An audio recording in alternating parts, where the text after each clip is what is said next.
हम लोग जो थे किसान परिवार से ज़रूर थे, लेकिन ज़मींदार किस्म के लोग थे। अभी भी ज़मीनें हैं हमारे पास, काफ़ी खेती बाड़ी होती थी। तो हमारे दादा परदादा को ये पदवी दी गई थी। जैसे बहुत सारे लोग बोलते हैं कि शायद मैं थोड़ा गरीब फैमिली से हूँ, ऐसा नहीं है।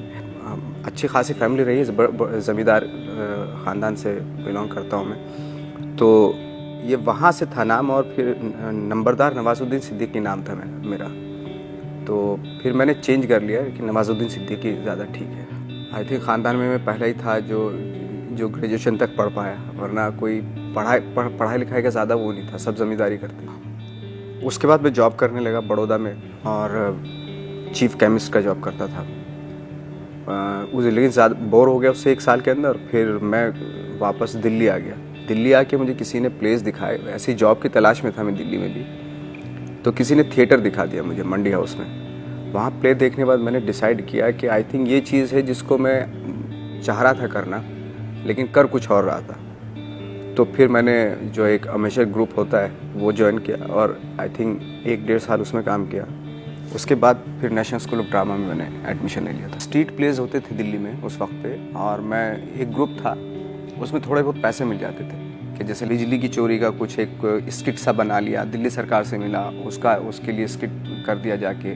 आई थिंक मैं ऑड किस्म की तो नहीं कह सकता, काम थे वो तो, बट ये था कि उस वक्त पे अब हिंदी थिएटर में पैसा तो है नहीं, तो साइड बाय साइड में एक वॉचमैन का काम भी करता था। एक्चुअली क्या था कि एक पुरानी दिल्ली रेलवे स्टेशन है, उसके सामने एक टॉयलेट है, तो उसके मैं ज़रा खड़ा हुआ कर रहा था पेशाब। तो वहाँ पे लिखा हुआ था एक पोस्टर पे कि 500 सिक्योरिटी गार्ड चाहिए, 300 वॉचमैन चाहिए, और 25 ये चाहिए, इस तरह का कुछ। तो और नंबर भी लिखा होता, तो मैंने नोट कर लिया।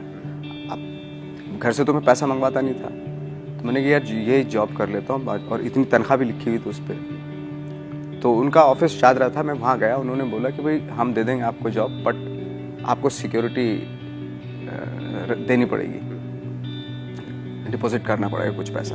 ठीक है। तो मैं घर गया, तो वहाँ से अम्मी की जो मेरी मदर की ज्वेलरीज थी वो गिरवी रखा मैंने। वहीं पे हमारे यहाँ सुनार थे, और उनसे पैसा लेके उसको 5,000 रुपये दिए मैंने, और मेरा जॉब उन्होंने वहाँ लगा दिया।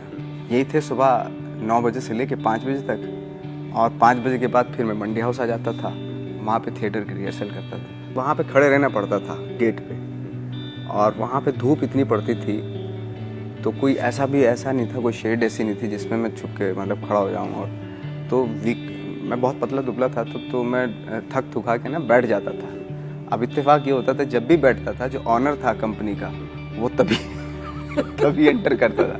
तो उसने मुझे 3-4 बार देखा, माफ़ कर दिया 3-4 बार, लेकिन फाइनली जो है ना, जब 4थी-5वीं बार देखा उसने कि तब तक 1.5 साल हो चुका था, इसको हटाओ यहाँ से, ये पतला दुबला कमज़ोर आदमी, इसको हटाओ।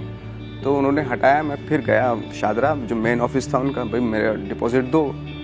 आपको मैंने डिपॉजिट दिया, तो मुझे आपने निकाल दिया। कहने डिपॉजिट नहीं मिलेगा क्योंकि आपने ऐसी हरकतें की है। तो वहाँ से बहुत डिसअपॉइंटमेंट हुआ। एहसास यही था कि मैं ये सोच रहा था, मैं कोई बहुत बड़े सपने तो लेके गया नहीं था मैं, भाई ये था मैं कि सर्वाइव करता रहूँ मैं, वो ज़्यादा इंपॉर्टेंट था। क्योंकि यहाँ पे दिल्ली में रहते हुए इतना डिफ़िकल्ट हो गया था सर्वाइव करना।